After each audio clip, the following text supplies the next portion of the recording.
Bonsoir, bonsoir à toutes et à tous. Quel plaisir de vous retrouver sur El Maralebia pour ce nouveau numéro de Microscope ce soir.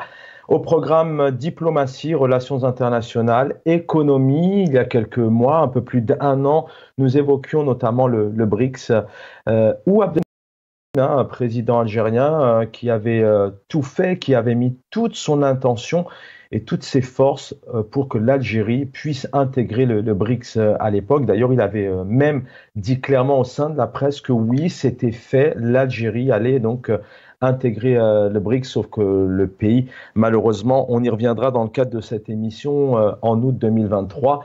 L'Algérie repartait bredouille puisque les États membres, les États officiels ont décidé de ne pas voir l'Algérie intégrée au BRICS, à savoir actuellement donc il y a le Brésil, la Russie, l'Inde, la Chine, l'Afrique du Sud, les Émirats arabes unis, l'Iran, l'Égypte et l'Éthiopie.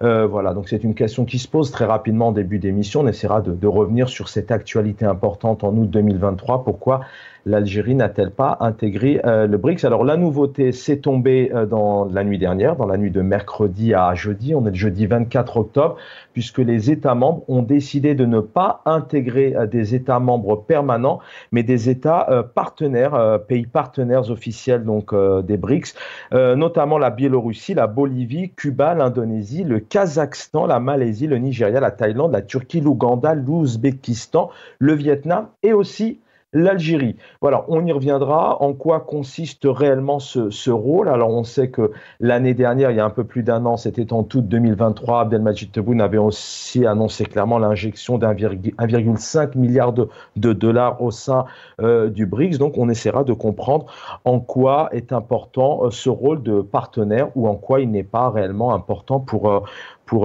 le pays. Et puis on viendra aussi sur les annonces une nouvelle fois du président algérien. Il y a quelques semaines, il disait clairement que la page était tournée, que le BRICS était une parenthèse. Et aujourd'hui, voilà le pouvoir algérien qui se dit tout de même fier de cette décision de ces pays membres donc, qui ont décidé officiellement de rendre l'Algérie pays partenaire officiel des BRICS. Donc on y reviendra. On reviendra aussi bien évidemment en contradiction avec certainement cette économie algérienne. On en parle ce soir aussi. Pour certains, en tout cas, une économie qui manque de diversification, une économie qui manque de dépendance, un pays qui est aujourd'hui quasiment dépendant des hydrocarbures, le pétrole et le gaz, une diplomatie aussi à tâtons hein, qui a posé énormément de questions, pour certains une diplomatie notamment qui navigue à vue, qui manque de vision, puisque vous savez, les relations internationales, notamment pour le BRICS et l'économie est très, très importante. Et puis peut-être ce manque ou pas de vision, d'avenir pour le pouvoir algérien qui a du mal tout de même à faire face à certains fléaux comme les haragas. Ils sont des milliers, des dizaines de milliers à prendre le large pour quitter le pays. Et puis des talents, des chercheurs, des penseurs, des têtes pensantes qui aussi se donnent les moyens pour partir et des familles qui souffrent. Tout ça, c'est lié à l'économie. Si l'économie est prospère dans un pays, pourquoi ces Algériens et ces Algériennes, notamment les derniers bacheliers, se donnent les moyens de quitter le pays? Avec nous, un spécialiste des relations internationales, analyste politique, Gamal Abina. Bonsoir, plaisir de vous retrouver ce soir. Bonsoir, merci pour l'invitation à nouveau. Je voudrais aussi saluer que souvent vous diffusez vos lives sur notre chaîne, notamment sur vos réseaux sociaux. Et je voulais aussi vous saluer car ça permet aussi à d'autres internautes de vous suivre et de suivre aussi nos programmes. Devrait nous rejoindre Lies Djebali, est peut-être avec nous maintenant. Oui, il est là. Lies Djebali, bonsoir. Bonsoir, bienvenue Lies Djebali, ingénieur économiste, analyste politique, bienvenue. Bonsoir. Bonsoir Chaben, ça fait un grand plaisir de te retrouver au fin de Maralebia. Ça me fait un grand plaisir. Et puis aussi, je salue notre ami Gamal Abina et puis toute l'équipe El Maralebia qui assure la couverture de cette émission. Et bien sûr, une salutation à nos amis, nos compatriotes, aussi bien à l'intérieur qu'à l'extérieur. Merci pour l'invitation. Merci à tous les deux d'être là, peut-être pour ouvrir tout de même cette émission sans trop s'y attarder, mais c'est lié. Hein, vous allez me dire avec vous, Gamal Abina, pour Pour commencer, on est en août 2023. Abdelmadjid Tebboune, président actuel algérien, avait annoncé, avait donné tous les moyens en amont, en se déplaçant en Chine, en Russie. Il avait annoncé clairement que l'Algérie allait intégrer donc le BRICS. L'Algérie repartit bredouille. Quelles ont été les raisons, selon vous, de ce revers peut-être symbolique, politique, économique, diplomatique, sachant que M. Lavrov, pour la Russie, avait tout de même évoqué qu'il fallait des pays peut-être avec une certaine puissance économique et des pays notamment d'avenir? Alors déjà, après un préambule, j'aimerais dire une chose par rapport à un ami qui vient de nous quitter, le docteur François Deroche, qui nous a quittés malheureusement avant-hier, qui laisse 3 enfants, 3 filles. Donc le docteur Deroche, qui était régulièrement invité sur vos plateaux aussi. Donc je lui rends hommage, c'est un homme qui était honnête, c'est un homme qui est formidable, c'est un homme qui se donnait à 100% sur les causes qu'il défendait. Et malheureusement, il nous a quittés prématurément il y a 2 jours maintenant. Donc je lui rends hommage. La prière de Janaza se fera demain matin à Saint-Ouen. J'invite les gens qui l'ont aimé, qui l'appréciaient, à s'y rendre. Et je tenais vraiment à apporter mon soutien parce qu'évidemment, merci pour la photo. C'est quelqu'un qui était vraiment un homme de cœur. C'est quelqu'un qui était excellent, qui était humain, qui aidait tout le temps. Et c'est quelqu'un qui mérite effectivement qu'on lui rende hommage. Merci encore pour ce grand docteur Deroche qui va nous manquer. Merci pour ces quelques mots. La chaîne, bien évidemment, lui a rendu hommage et on continue à lui rendre hommage. Gamal Abina. Donc, pour répondre à votre question, oui, alors il y a plusieurs aspects. Premier aspect, quand Lavrov dit qu'il faut des pays avec des économies qui soient solides, il ne peut pas disqualifier l'Algérie sur cette base. Pourquoi? Parce qu'en termes de PIB, l'Algérie, c'est plus de 200 milliards, quand un autre pays comme l'Éthiopie ne faisait que 111 milliards. Donc, la question de l'économie, elle doit être vue avec des pincettes. Ça veut dire que ce qui a été pointé du doigt en Algérie, c'est la question des réformes bancaires qui n'étaient pas au rendez-vous. En termes de diversification, il faut quand même mettre à haut là. Il y a une diversification à l'intérieur. Il y a vraiment une économie très diversifiée, mais qui peine à s'exporter. C'est-à-dire que l'appareil industriel n'est pas assez puissant. On l'a vu avec l'affaire Morjane pour pouvoir exporter à l'extérieur. Donc, il y a une amorce de diversification. On le voit bien avec tout ce qui est produit industriel, certains, mais surtout tout ce qui est minier. On commence à avoir une diversification, mais c'est vrai que ça ne répond pas aux attentes du pays qui commence à se développer. Après, la raison majeure pour laquelle l'Algérie a été disqualifiée au BRICS, alors qu'effectivement, tout le monde pensait qu'elle rentrerait, les Sud-Africains avaient apporté leur soutien, les Brésiliens de Lula ont apporté un soutien parce qu'ils sont très amis de l'Algérie, les Russes, ça va de soi, le principal partenaire algérien, les Chinois, qui l'ont annoncé haut et fort. Mais le seul pays qui s'était pas prononcé, c'était l'Inde, et pour des raisons simples. C'est que l'Inde était en bisbille avec l'Algérie sur l'affaire de l'Hashmi Mittal, sur tout un tas d'affaires où il y avait une inimitié algérienne qui n'est pas nécessairement liée à la religion, mais qui était liée à des concurrences peut-être économiques déloyales qui aujourd'hui, à la suite, et c'est pour ça qu'on parle de ce partenariat, de la visite d'une autre responsable indienne, je crois que c'est la présidente, si je ne me trompe pas, ou du Parlement, il me semble, eh bien là, comme par hasard, ça s'est dénoué. Donc la question politique l'a emporté sur les questions économiques. Et j'ai envie de dire simplement que les Turcs, qui font presque 800 milliards de PIB, ont été écartés des BRICS pour raisons politiques, que l'Arabie n'est pas dans les BRICS, il ne faut pas se tromper, ça n'a pas été validé au Parlement pour l'instant en Arabie. Effectivement, ils ont été acceptés par le principe, mais comme l'Argentine, on n'est pas certain qu'ils y rentrent. En revanche, 2 pays ennemis y ont été admis. L'Égypte et pour des raisons politiques, l'Éthiopie. Un pays qui est concurrent et qui a une économie solide, les Émirats arabes unis, et un autre pays qui lui est concurrent et partenaire, l'Iran. Donc tout ça, ça crée un écosystème économique avec des pays qui ne sont pas nécessairement d'accord sur tout, mais qui sont d'accord sur un principe, c'est de tout faire effectivement pour que les économies de ces pays soient intégrées et puissent se développer. Donc c'est une des raisons pour lesquelles aujourd'hui, l'Algérie, qui a claqué la porte, vous avez raison de le dire, l'a fait de manière très stratège, parce que finalement, c'est claquer la porte, c'est dire on n'en veut plus, et c'est eux qui viennent les chercher. Donc c'est pas inintéressant sur un plan politique. Mais c'est aussi cette question qui se pose, je vous garde encore 2 minutes, Gamal Abina, sur les raisons qui, malheureusement pour le pays, parce qu'effectivement on aimerait avoir de plus en plus un pays prospère où les Algériens vivraient normalement et dignement avec tout ce que ça consiste. Ces questions qui se posent aussi sur cette politique intérieure, parfois cette légitimité, puis aussi cette économie. Un SMIC est aux alentours de 18-20 000 dinars, un pouvoir d'achat qui est qui est de plus en plus difficile en Algérie malgré les annonces. Est-ce que ce ne sont pas, selon vous, la gestion du pays par les pouvoirs qui se succèdent en Algérie, ce n'est-elle pas une des raisons principales qui fait aussi que le pays a du mal à s'imposer, notamment, pour prendre cet exemple, le BRICS? Alors, j'ai envie de dire simplement que la question du pouvoir d'achat n'existe pas quasiment en Éthiopie. Il y a des pays qui ont un pouvoir d'achat largement moins bon. C'est pas tellement ça la problématique. La problématique que vous évoquez, il y a des problématiques internes, donc la vie du citoyen, qui effectivement est difficile. 20 000 dinars de salaire, c'est très faible. C'est en progression, on l'a observé, mais c'est vrai que ces questions de réforme, d'abord bancaire, puis ensuite monétaire, parce que la monnaie algérienne est une monnaie qui est à deux vitesses. Il y a le marché noir parallèle à 260 dinars pour un euro. Quant au marché officiel, c'est 150 dinars. Déjà, il y a un différé énorme et surtout, ça donne le sentiment qu'on a une monnaie qui n'est pas vraiment prise au sérieux. Donc, quand je parle de réforme bancaire et structurelle de l'économie, à savoir que les banques ne sont pas à la hauteur des enjeux du pays, eh bien, si les réformes étaient conduites, il y aurait une relance, effectivement, de l'investissement, un intéressement des pays extérieurs et il pourrait y avoir une ouverture plus importante. Aujourd'hui, l'Algérie a encore beaucoup à faire sur le terrain bancaire, sur le terrain financier. On a une bourse qui est aphone, qui est quasiment inexistante.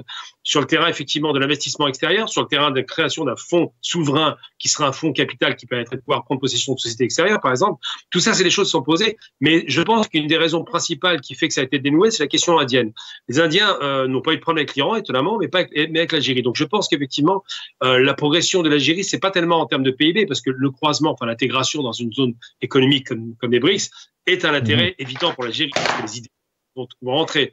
Mais il y a d'autres raisons qui font qu'on doit revoir la copie au niveau interne, en vérité. C'est les réformes structurelles pour que les gens vivent mieux, qu'ils aient un pouvoir d'achat meilleur et qu'effectivement, l'investissement converge pour créer de l'emploi massivement et faire en sorte que le pouvoir d'achat augmente. Parce que simplement, il y a un principe, l'offre et la demande. S'il y a une offre importante de travail et une demande qui est moins importante, eh bien, mécaniquement, les salaires montent. C'est un principe économique de base. Et je pense que l'Algérie devrait peut-être, j'espère, rapidement proposer plus d'emplois, une massification de l'emploi, pour que les gens aient envie de rester, qu'ils aient un salaire digne et qu'ils puissent vivre dignement.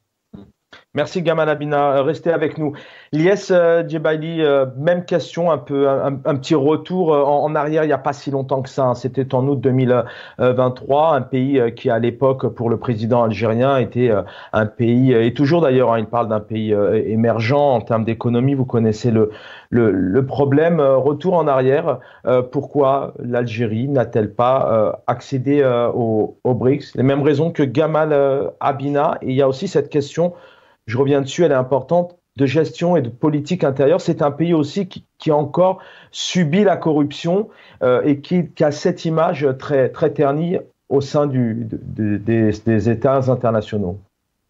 Il faut un discours de vérité quand on veut solutionner un problème, remédier un problème. Il faut dire que se passe-t-il en Algérie sur le plan économique. Nous sommes tous Algériens et nous savons que notre pays, quasiment, c'est un pays continent. Il y a le soleil qui se côtoie avec la neige, les montagnes, la mer, 1200 km de côte. Nous avons des ressources minières, nous avons du gaz, du pétrole, nous avons même les terres rares apparemment, nous avons de l'or, nous avons du manganèse, nous avons aussi quelques raffineries qui peuvent répondre aux besoins de la consommation antérieure. Nous avons tout, mais à chaque fois, nous sommes incapables d'y arriver. Pourquoi? Parce qu'il n'y a pas une planification, parce qu'il n'y a pas une stratégie, parce qu'il n'y a pas une vision. C'est que le BRICS, ses membres, ont rejeté la candidature de l'Algérie. Pourquoi? Est-ce que sur des critères politiques? Est-ce que sur des critères économiques? Est-ce que sur d'autres critères? Nous ne le savons pas. Il n'en demeure pas moins. La candidature de l'Algérie a été rejetée. Le président Tebboune a fait l'adhésion, l'entrée de l'Algérie au sein du BRICS, son cheval de bataille. Il faut atteindre 200 milliards de dollars. En 2025, nous allons atteindre 400 milliards. Alors, si nous voulons revenir et voir le budget de la nation, comment elle a été concoctée, je veux dire, il y a un déficit budgétaire 2024 de 46 milliards de dollars. En 2025, il y aura un déficit budgétaire de 65 milliards de dollars. Nous, 120 milliards de budget de l'État, c'est le plus grand budget depuis l'indépendance de l'Algérie. Je me rappelle, il y a 2 ans de cela, Chahben, tu m'as invité, on parlait à cette époque-là de 94 milliards. Vous nous dites, à chaque fois, nous allons diversifier. Nous avons même des problèmes dans le cadre l'association, le partenariat association Union européenne-Algérie. Il y a un déséquilibre commercial. Vous désaliénez l'exportation des hydrocarbures, il n'y a rien. Nous n'exportons rien.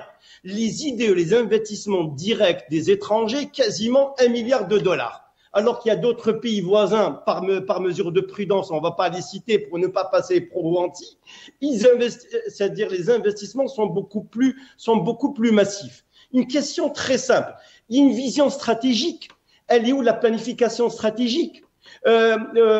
Récemment, ils ont interdit l'importation des voitures de 3 ans. Mais parce que le citoyen algérien, pourquoi il veut importer une voiture de moins de 3 ans? Parce que la voiture neuve, ça coûte trop cher, trop cher en Algérie. Alors, Elias, le SMIC, il est à 20 000 dinars. Notre candidature a été rejetée pour revenir au sujet central. Est-ce que nous avons des relations un peu distordu avec l'Inde? Je ne pense pas. D'ailleurs, nous avons offert à un Indien, un Anglais d'origine indienne, Lakshmi, nous lui avons offert un plateau, un plateau quasiment en argent, le complexe sidérurgique de Annaba, que je connais personnellement quand j'étais jeune, quand je partais au bord de la mer. Donc, je connais. On lui a offert le four, tout le complexe sidérurgique. Et on a même épongé ses dettes. On a vendu à 0 €. Lui, il a fait une plus-value de 1 milliard de dollars. Il a pris la fuite. C'est parce qu'il n'y avait pas une gouvernance économique, parce qu'il n'y a pas une vision, parce que les banques sont lentes, parce qu'il y a une... C'est la question que j'allais... C'est la question que j'allais. Je vous garde aussi encore 2 minutes, Elias Djebali, 2 interventions. Chacun, c'est la question que j'allais vous poser. On n'a pas spécialement, enfin un pays n'a pas spécialement besoin d'attendre l'intégration du BRICS ou pas pour voir un peu sa position. On n'apprend rien à personne. Le plus grand pays d'Afrique, il fait partie aussi, l'Algérie fait partie aussi des plus grands pays du monde, vu sa superficie. Vous parlez notamment de ses ressources, elles sont en nombre. Qu'est-ce qui bloque aussi en Algérie? Pourquoi est-ce que les pouvoirs qui se succèdent ont du mal réellement à faire émerger cette économie, à donner plus de place aussi à l'emploi et à faire en sorte tout simplement que les entreprises viennent investir au sein du pays, que ce soit des firmes ou des groupes étrangers, ou tout simplement des citoyens algériennes qui malheureusement font tout pour aller donner leur temps, leurs compétences et leur savoir-faire à d'autres pays, ce qui est tout de même malheureux pour le pays. Bien évidemment, pour eux, on leur souhaite de beaux avenirs. C'est la 4e ou la 5e fois que je reçois le professeur Moptoul, expert international en économie, dans la gestion, ex-haut cadre de la Sonatrach. Il a dit, arrêtez, c'est comme si vous prenez un bidon et il est troué. Vous mettez de l'argent, cet argent va partir en évaporation. C'est une question d'évaporation.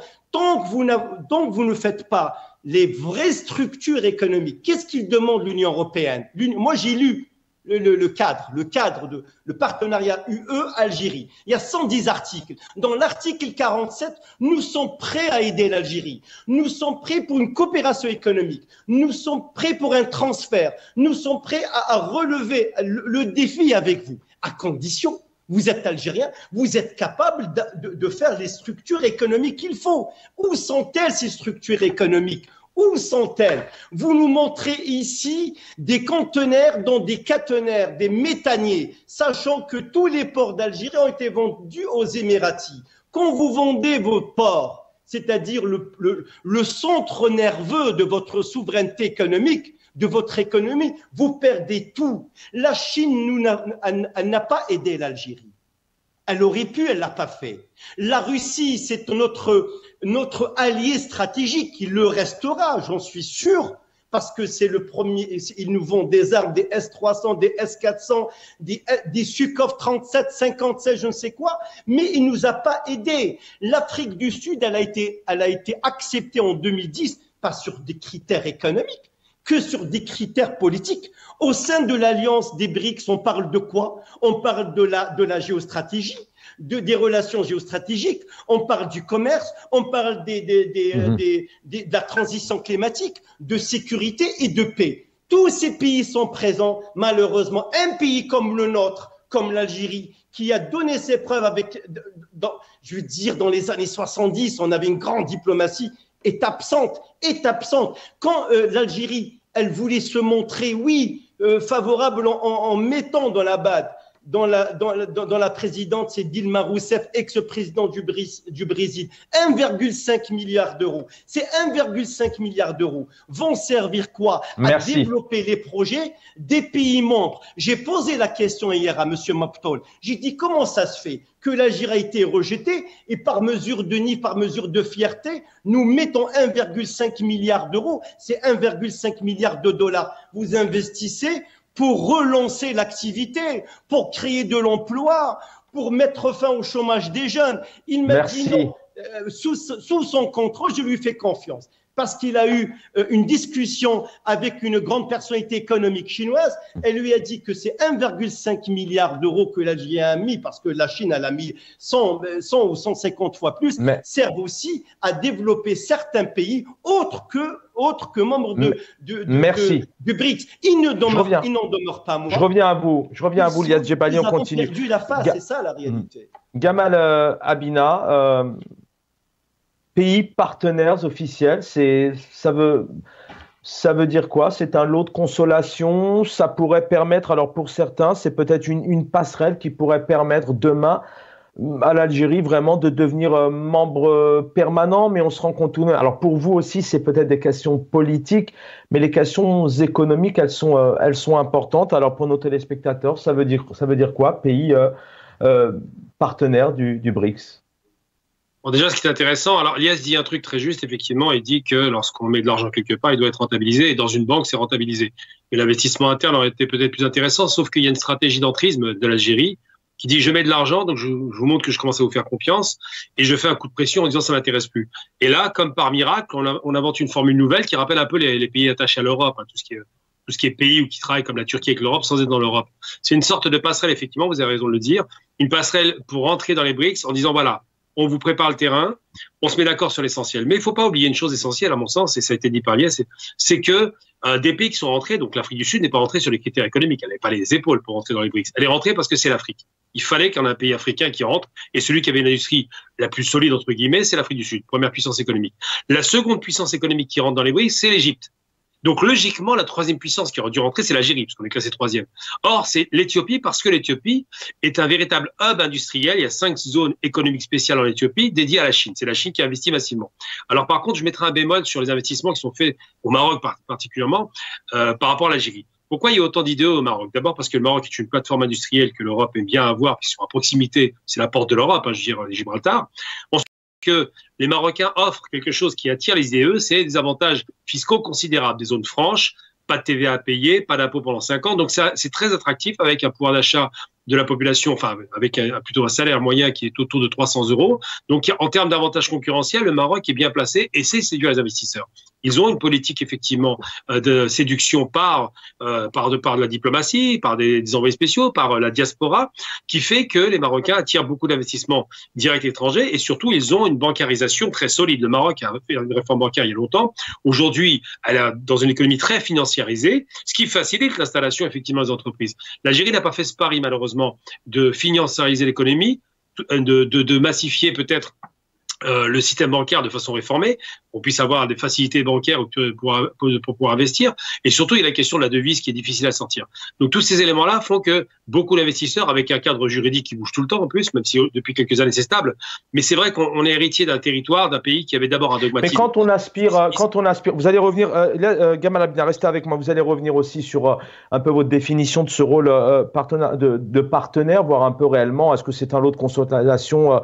L'Algérie est membre du Conseil de sécurité non permanent. Alors la presse algérienne avait fait tout un pataquès. Pour certains c'est bien et pour d'autres c'est pas très utile ou en tout cas puissant. Mais on va pas revenir là-dessus avant d'avoir votre avis. Mais comment un pouvoir algérien peut-il aspirer aussi à intégrer un BRICS alors qu'à l'intérieur du pays vous parlez de devises?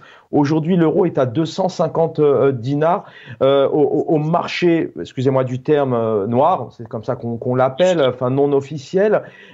C'est un pouvoir aussi qui a du mal peut-être à se projeter, qui a du mal à réformer, à proposer. Un ministre de l'économie, s'il y en a un, qui a peut-être du mal aussi à travailler. Je vois que Lias Djebali aussi hoche la tête, va réagir là-dessus. Gamal Abina. Je dirais simplement, la question de la monnaie, pour moi, c'est une question essentielle. On avait un ami qui malheureusement nous a quittés, qui avait évoqué la question du nouveau dinar. C'était très intelligent de sa part parce que l'Algérie devrait effectivement, comme De Gaulle l'a fait en 58, passer de l'ancien dinar au nouveau dinar. Pourquoi? Pour récupérer les capitaux qui sont dans le marché noir, on peut en parler, c'est des milliards qui traînent dans le marché noir, pour bancariser massivement la population et pour faire en sorte que le dinar nouveau soit un dinar qui soit corrélé à la réalité de l'économie du pays. C'est un pays qui a une économie qui est quand même qui est appuyée sur le gaz et le pétrole essentiellement, mais sur d'autres moyens, et qui pourrait faire du dinar une sorte de monnaie de référence africaine. Malheureusement, je ne sais pas pourquoi ça bloque, là, c'est très étonnant. Je pense que la réforme du dinar est liée peut-être au fait qu'il y ait une tolérance du marché. Vous pensez que le nouveau dinar serait une solution? C'est peut-être la gestion, les personnes qui gouvernent et les compétences. Enfin, il y a un certain nombre d'éléments qui fait que est-ce que c'est vraiment de changer la monnaie, un nouveau dinar qui permettra de... Parce que qui dit dinar sous la table dit quelque part corruption, hein, d'une manière ou d'une autre. Tout à fait. Non, mais je pense que le nouveau dinar est d'abord une nécessité parce que le dinar ressemble à rien. Enfin, 1 euro pour 250 dinars ou 200 ou 150 dinars sur le marché officiel, ça n'a pas de sens. Ce qui est important, c'est de rappeler qu'une réforme monétaire, si on fait une réévaluation de la monnaie en faisant le nouveau dinar, ça veut dire qu'on donne une valeur sérieuse à la monnaie, ça fait plus monnaie de singe. Ensuite, surtout, mécaniquement, vous avez un pays qui commence à s'adosser à l'économie mondiale parce que quand on a un change qui est plus ou moins, une parité plus ou moins existante entre l'euro, par exemple, et le dinar, là, on commence à parler d'égal à égal. Je donne un exemple très concret pour le Maroc, par exemple, pour la Tunisie. Leur monnaie, évidemment, se protéger par l'État. C'est une monnaie qui est défendue contre les attaques. Ça coûte cher de maintenir un taux de change fixe, mais le Maroc a un taux de change de 1 pour 12. Donc, ça veut dire que le rapport pour un touriste, quand il arrive au Maroc, il sait qu'il divise en gros son pouvoir d'achat multiplié par 10. En Algérie, c'est un pouvoir d'achat démultiplié avec, évidemment, la volonté de passer... Mais ce qui fait cette raison, je voudrais pas qu'on fasse une émission sur le... Et je voudrais que Léa Djebali réagisse là-dessus, mais sur le fait que le dinar aujourd'hui est à 250, c'est parce qu'on a l'impression que dans ce pays, personne gère, personne s'en occupe. Enfin, vous voyez ce que je veux dire? Est-ce que réellement c'est de changer le dinar? Lies Djebali, là-dessus, vous allez revenir, Gamal Abina, dans un instant. Lies Djebali, ma question était simple. Comment un pays peut-il réellement aspirer à faire partie des plus grands en termes d'économie, alors qu'à l'intérieur du pays, en termes d'exportation, c'est très difficile. Il y a aussi cette question du dinar qui prend des proportions pas possibles. En fait, on ne va pas rentrer on va pas évoquer les termes techniques, dépréciation, dévaluation, tout ça. Mais tout ça, c'est lié à une politique, tout ça. C'est lié à une politique. La politique, une économique inexistante. Depuis Abdel Abdel, il n'y a plus cette politique. Il n'y a plus cette politique économique. Vous avez l'informel. Même l'informel, ils auraient dû intégrer l'informel. Est-ce que quelqu'un peut quantifier l'informel en Algérie? Personne ne peut le quantifier. Mais quelque part, il faut l'intégrer. L'Italie, quand même, c'est troisième puissance économique au sein de l'Union européenne et qui intègre l'informel de la mafia italienne du Sud et qui fait partie du PIB. C'est comme ça. On n'a pas d'autre choix.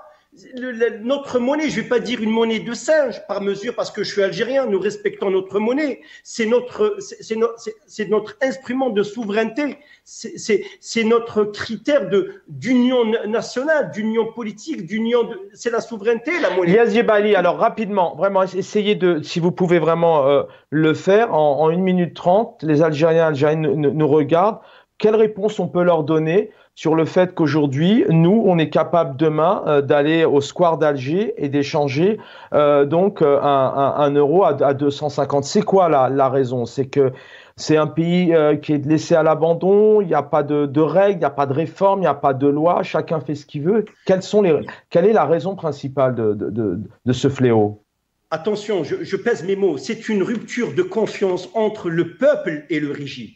Donc, vous vous rappelez, la ruée vers l'Ouest aux États-Unis, elle a commencé en 1848. Les États-Unis, c'était l'Ouest. La ruée vers l'Ouest, à la recherche de l'or, à partir des années 1848. La même chose, je veux dire, je ne compare pas, mais pourquoi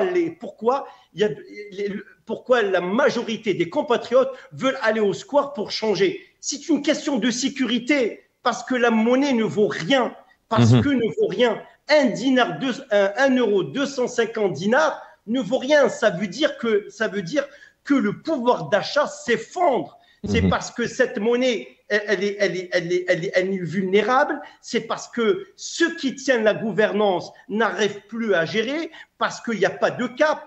Imaginez un port, le port square, ça veut dire quoi? C'est une place délimitée en mètres carrés qui génère de l'informel, pas de l'illégal, parce qu'il y a une différence entre l'illégal et l'informel, qui génère de l'informel au vu des institutions républicaines et personne n'en parle. Pourquoi? Parce que ça fait des affaires, parce que ça développe le business. Forcément, cette place devrait ou doit appartenir à un des barons qui a un pignon cerise sur l'économie de l'Algérie. Comment se fait-il que, en principe, la bourse d'Alger, les locaux sont époustouflants, mais est-ce que vous avez vu est-ce que la bourse d'Alger a coté, elle est en mesure de coter le pétrole algérien, le Brent algérien, merci. Le ciment algérien,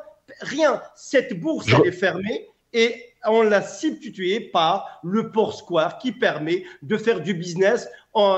Et une question qui certainement, du pays. Une question aussi qui fait peur certainement peut-être à certains investisseurs. Le président algérien s'est exprimé il y a quelque temps, hein, notamment sur le fait que le BRICS, c'est une parenthèse et c'est terminé. Aujourd'hui, l'Algérie donc intègre en tant que partenaire, on va y revenir hein, sur ce terme important ce soir. À l'heure actuelle, d'ailleurs, la presse algérienne, pour l'instant, n'a donné aucune information, hein, puisque ça a été décidé la nuit dernière. Alors, une presse algérienne, on en parlait en termes de liberté, qui attend certainement le feu vert du palais El Mouradia. On écoute le président algérien. احنا كنا باغيين ندخلوا المنظمة البريكس لأسباب معينة. لما شفنا إلى ما آلت إليه البريكس الأسباب هذه أصبحت غير واضحة.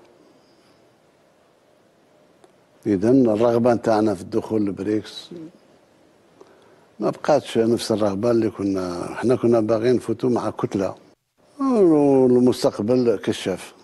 قيل أن هناك بعض من تحرك لمنع الجزائر من الدخول لهذه المجموعة. هل هناك أطراف اللي داروها يعرفوا اللي ما أثروش في الجزائر. هذا هو. وإحنا يعرفوا الجزائر بصفة عامة كدولة كرئيس كجمهورية ولا كمواطن. النيف هو النيف النخوة. ما بغيتش الله يسهل عليك روح أنا مانيش محتاج. 19h38 en Algérie. Si vous nous rejoindre le BRICS, l'actualité, l'économie ce soir, notamment pour l'Algérie. Gamal Abina, je reviens à vous. Qu'est-ce que veut dire donc ce mot de partenaire selon vous? Est-ce que réellement il a de l'importance pour l'économie, hein, pour l'économie algérienne, donc le portefeuille et le quotidien des Algériens, ou c'est un lot de consolation pour reprendre mon expression? Je ne trouve pas que c'est un lot de consolation d'ailleurs. Elias a dit un truc intéressant tout à l'heure, il a parlé de l'accord d'association qui était extrêmement défavorable, vous voyez. Et les Algériens, effectivement, sont en train de le renégocier. Mais par contre, concernant la question de cet accord d'association, c'est un peu le même cadre. En vérité, c'est un coup de maître qu'a fait le président Tebboune, parce qu'il a dit quoi? Il a dit c'est fini, on ne veut plus l'entendre parler, alors que l'Algérie est en pleine ascension et que la Chine a besoin, puisqu'il fait partie de ces fameuses nouvelles routes de la soie, a besoin de passer par l'Algérie, évidemment, c'est logique, c'est un parcours incontournable parce que l'Algérie a 3 puissances africaines, je l'ai dit tout à l'heure. Donc je pense que réellement, c'est loin d'être un lot de consolation. Je pense que réellement que les BRICS ont pris au pied de la lettre ce qu'a dit M. Tebboune lorsqu'il a dit c'est fini, on n'en parle plus, c'est du passé, et qu'à ce moment-là, ils sont tout de suite précipités pour dire bon, on va revoir un peu la copie parce que là, c'est peut-être pas très, très intelligent de notre part. Après tout, on peut associer l'Algérie, elle a mis de l'argent dans la banque des BRICS, elle veut y rentrer, elle a voulu, et puis maintenant elle n'en veut plus. Donc effectivement, il y a un bisbis. Puis rappelons quand même que les 4 membres fondateurs, enfin 5 membres fondateurs, parce que l'Afrique du Sud est arrivée en 2010. Mais c'est pas irresponsable, c'est pas, vous parlez de coup de maître, mais venant d'un chef d'État, c'est pas, ça relève pas de l'irresponsabilité de dire mais pour nous maintenant c'est terminé, c'est une parenthèse, alors que ça devrait être l'inverse, c'est essayer de continuer à avoir des engagements, de proposer, de montrer les éventuelles réformes, les perspectives. Certains pays, vous le savez, Gamal Abina, ont des perspectives et des projets économiques jusqu'à 50 ans, pour une cinquantaine d'années. Est-ce que c'est pas une irresponsabilité en disant, bah écoutez, nous, non, intégrer le BRICS, 26,2% du PIB mondial, c'est terminé? Je trouve que c'est un coup de maître, encore une fois, je maintiens mon propos, parce que comme disait Elias tout à l'heure, effectivement, l'Algérie a besoin de se diversifier, ça je suis d'accord là-dessus, mais il y a une réalité, on ne peut pas faire l'économie d'un accord d'association avec un groupe aussi important, 26%, avec 40% de la population mondiale, c'est pas rien. Et je pense que là, quand M. Tebboune dit ça et que c'est fini et qu'on lui propose une solution, je suis désolé, mais c'est pas lui qui est en défaut, c'est les autres. Après, est-ce que c'est responsable? Il y a les coups de poker dans l'histoire qui arrivent, où on dit un truc, puis le lendemain on dit autre chose, ça arrive, ce qu'on appelle le réalisme politique. Ceux qui ne changent pas la vie, c'est que les imbéciles, comme on dit. Et je pense que là, le fait que les BRICS aient fait un pas vers l'Algérie le reçoit bien parce que finalement, c'est eux qui tapent à la porte. Je trouve que c'est intéressant parce que ça ne met pas en figure en position de mendicité. Mais il est vrai. Et qu'est-ce que ça pourrait apporter? Je vais un peu vite, le temps passe. Qu'est-ce que demain, réellement, les Algériens, les Algériennes attendent que ça, des startups qui poussent, des étudiants, des chercheurs, des familles qui aimeraient vivre dignement tout au long de l'année? Qu'est-ce que ça pourrait apporter, ça, réellement, pour le portefeuille des Algériens ou le développement du pays demain? Moi, je suis pas dans le délire Startup Nation. La startup est un élément de développement. Il y a d'autres éléments essentiels. On a un pays très agricole, très industriel, c'est en train de démarrer. Et on a besoin d'IDE, d'investissements directs étrangers. Et l'Algérie, si effectivement les BRICS s'intéressent à ce pays, a, en termes d'avantages concurrentiels comparatifs, a un avantage considérable. Une énergie abondante et pas chère, une jeunesse bien formée, un territoire immense, 2 millions donc un quart de la Chine en gros, c'est considérable. Donc l'Algérie est vraiment à tout point de vue peut-être séduisante, mais il faut effectivement que ces investissements se fassent dans un cadre légal qui soit adapté et qui soit rigoureusement strict, c'est-à-dire qu'il n'y ait pas de réformes à chaque fois qui reviennent pour casser les investisseurs. Et surtout, il faut effectivement donner une chance à ces investisseurs d'employer des Algériens, faire en sorte qu'il y ait des partenaires stratégiques. Et là, je pense qu'il y a une fenêtre de tir qu'on doit saisir. Elle est intéressante. Il faut négocier parce que chacun y cherche ses intérêts. Je veux dire, les Chinois ou les Russes sont pas là pour nous aider, ils sont là pour faire de l'argent. Eh bien, l'Algérie, si elle négocie bien le truc, elle doit dire aux Chinois et aux Russes, si vous voulez qu'on achète votre matériel, produisez-le chez nous. Et là, ça deviendrait intéressant, effectivement. Ilyes Djebaili, je reviens à vous notamment sur ce terme de partenariat officiel. Alors, je rappelle que pour l'instant, la presse n'a pas encore réagi. On se souvient notamment sur la nomination de membres non permanents, notamment au Conseil de sécurité.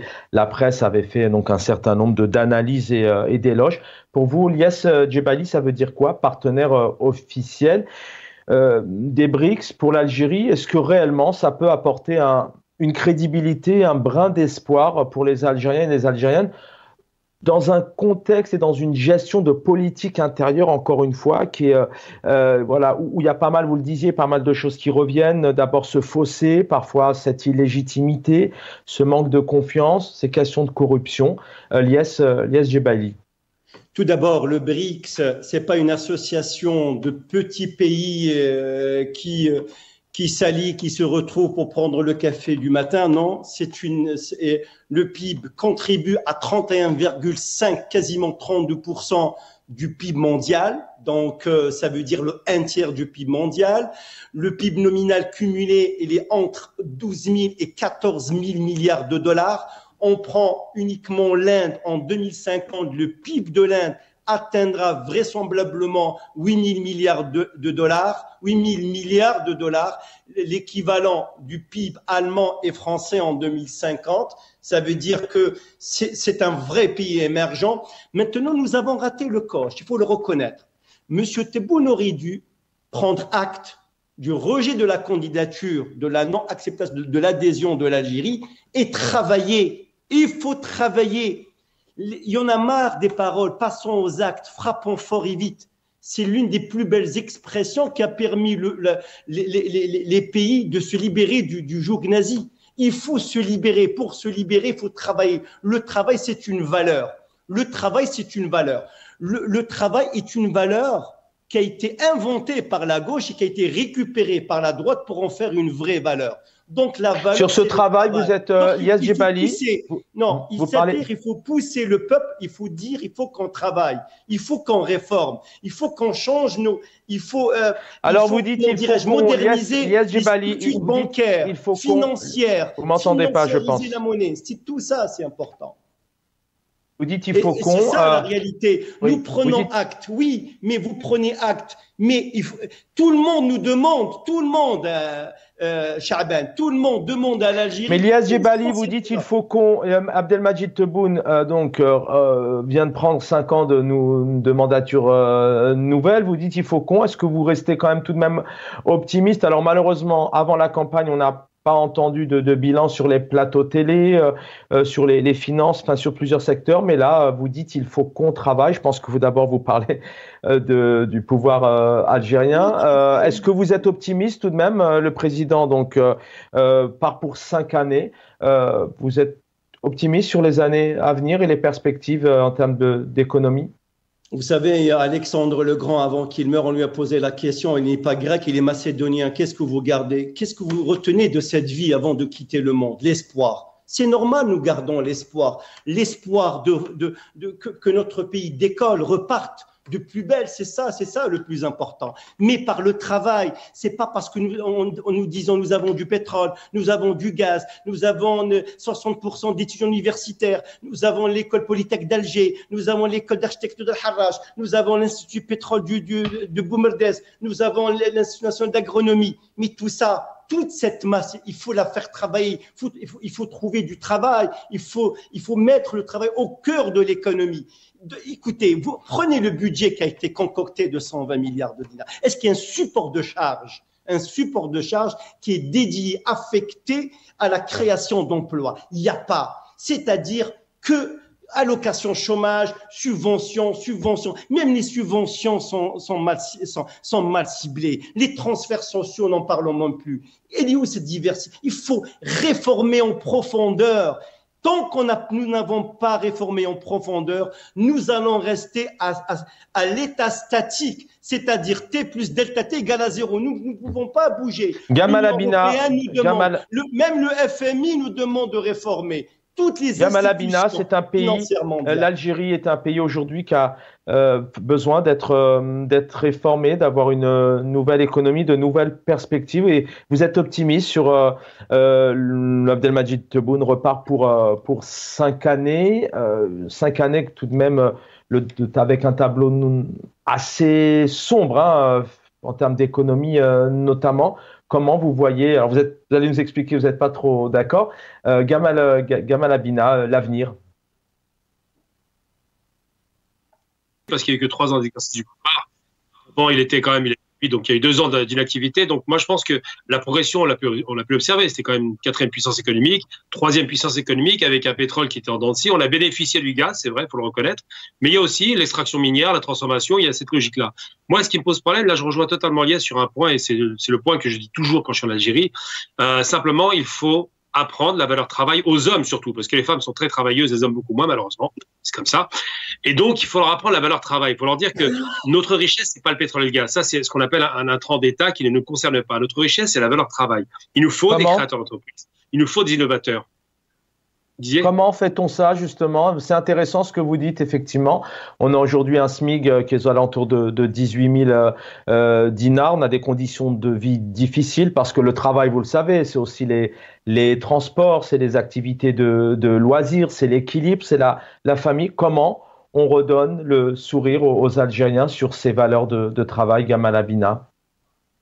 Déjà, on a la chance d'avoir 20% de la population qui est en dehors des frontières et qui a les compétences, qui a goûté le monde du capitalisme, de l'Occident, du loisir. Il faut transférer ça. J'invite toujours les Algériens à investir chez vous. Commencez par acheter un appartement, monter une société, quel que soit le secteur d'activité, investissez et montrez que vous savez faire. Pas de façon condescendante. On n'est pas là pour donner des sons, c'est déjà un travail, mais il faut leur inculquer cette volonté farouche. Ensuite, la question qui se pose, c'est quoi? C'est comment faire pour que l'Algérien qui reste en Algérie puisse vivre dans des conditions dignes, ne s'ennuie pas, parce que la question du loisir est importante, c'est pas rien, la jeunesse s'ennuie et c'est pas normal, ça commence à changer, mais tout de même. Et surtout que l'Algérien ait un revenu qui réponde à des besoins. Et moi, je pense que les transferts sociaux, ça a été évoqué par Liaz, sont trop importants. Il devrait peut-être envisager un rehaussement des salaires de façon significative, avec une imposition des salaires aussi du privé, qu'on va appeler quasiment un recadrage des salaires qui serait plus ou moins aux normes occidentales, pas pour tous évidemment, un rehaussement des salaires sachant que l'électricité et l'énergie ne coûtent pas cher, donc on est toujours concurrentiel, et réduire les subventions d'État sur les produits de seconde nécessité, pas de première nécessité. Je pense qu'on devrait faire ça. Ensuite, faire en sorte effectivement d'inculquer ces valeurs à la population, parce que les Algériens qui sortent du pays, bizarrement, ils ont une réussite assez extraordinaire, faut le reconnaître. Hein. Je parle même pas de ceux qui ont créé Yassir, c'est une start-up, mais tous les Algériens, que ce soit dans le domaine de l'industrie, l'agropharmacie, surtout dans la médecine où on est excellent, tous ces Algériens réussissent de façon incroyable parce qu'ils ont une farouche volonté de travailler, ils se mettent en concurrence dans un univers très concurrentiel. Eh bien, cet univers de concurrence doit être installé en Algérie, faire en sorte qu'on libère les énergies pour que les gens aient envie de travailler et qu'on se dise, bah, mon travail me rémunère, je suis fier de ce que je fais. Ça, c'est une chose qui doit être inculquée, non seulement à la tête de l'État, au niveau des ministères, mais au niveau de la fonction publique et après des travailleurs. Merci Gamal Abina. Rapidement, pour vous, c'est un coup de maître, Lies Djebali. Est-ce que ce n'est pas une forme d'irresponsabilité? Le président algérien qui, il y a quelques semaines, disait le BRICS, c'est terminé, c'est une parenthèse, on n'en veut plus. La presse n'a pas encore réagi. Peut-être qu'elle réagira positivement demain. Vous en pensez quoi, Lies Djebali, pour terminer? Quel coup de maître, Chaban. Soyons, quel coup de maître. Quel coup de maître. Nous avons failli sur tous les plans. Tant que nous ne faisons pas un bilan, un audit de nos erreurs, de relancer le travail, de revoir, de changer, de structurer en profondeur ce pays, nous n'avons pas avancé. Quel coup de maître! Au fait, c'est une capitulation, je suis désolé. Peut-être le mot est fort. Oui, nous avons capitulé face à des pays. Quand je vois l'Éthiopie, quoique l'Éthiopie avec des ressources quand même, quand on voit l'Éthiopie qui a adhéré, qui a intégré, ça veut dire, est-ce qu'elle a été intégrée sur le plan économique, est-ce que sur le plan géostratégique? Mais l'Algérie, un grand pays qui a été rejeté, c'est-à-dire, c'est malheureux, c'est une capitulation. Au lieu, M. Tebboune aurait dû reconnaître, nous prenons acte du rejet de notre candidature, nous allons revenir avec force et conviction, nous allons remettre, après la Seconde Guerre mondiale, après l'affaire, l'Allemagne, qu'est-ce qu'elle a fait? Elle n'a pas pleuré. Ils ont retravaillé, ils ont réindustrialisé l'Allemagne, les autoroutes. C'est ça pour faire décoller une économie. Merci, Lies Djebali. Je sais que Gamal Abina aurait des choses à dire aussi encore, mais on aura le plaisir de vous retrouver. Gamal Abina, merci infiniment pour votre fidélité. Lies Djebali, merci. Dans quelques instants, Salim Salhi, que vous allez retrouver pour El Umq, puis Mohamed Bachouch. Et puis Lotfi Double Canon, merci à l'équipe en régie, bien évidemment, pour le travail réalisé. Hussein Gasmi qui m'a accompagné pour préparer cette émission. Et puis encore une fois, une pensée bien évidemment à François Deroche et sa famille. Bonne soirée à tous. Demain soir, vous aurez le plaisir de retrouver Nasser Djoudi. Bonne soirée.